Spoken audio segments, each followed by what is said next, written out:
Hoje é sexta-feira da primeira semana da Quaresma, dia 15 de março. Em nome do Pai, do Filho e do Espírito Santo. Amém. A minha alma espera pelo Senhor, Mais do que as sentinelas pela aurora. Diz o Evangelho de São Mateus. Naquele tempo, disse Jesus aos seus discípulos: portanto, se fores apresentar a tua oferta ao altar e ali te recordares que o teu irmão tem alguma coisa contra ti, deixa lá a tua oferta diante do altar. Vai primeiro reconciliar-te com o teu irmão e vem depois apresentar a tua oferta. Reconcilia-te com o teu adversário, enquanto vais com ele a caminho, não seja caso de que te entregue ao juiz, o juiz ao guarda, e sejas metido na prisão. Em verdade te digo, não sairás lá enquanto não pagares o último centavo.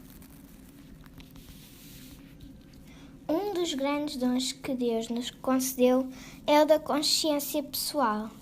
E com ela nós podemos avaliar o estado da nossa alma, tal como Jesus nos disse que o mandamento novo é amar Deus e ao próximo. Neste Evangelho diz que se nós queremos viver com Deus, temos de ir fazer a paz com os nossos irmãos. A guerra com o outro destrói a nossa felicidade e a nossa paz. Assim, antes de irmos ao julgamento da vida, temos de o preparar nesta Quaresma da ressurreição de Cristo, Príncipe da Paz. Senhor, ajuda-nos a ter coragem de ir ter com o próximo e de fazermos a paz. Abre no nosso coração o desejo de ultrapassarmos o medo e a vergonha do nosso pecado e de, com a nossa igreja de alma limpa, irmos ao encontro de Jesus.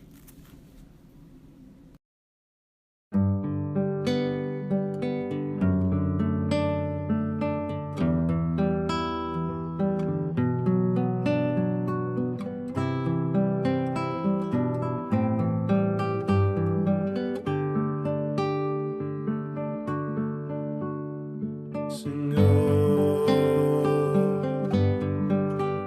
eu não quero sentir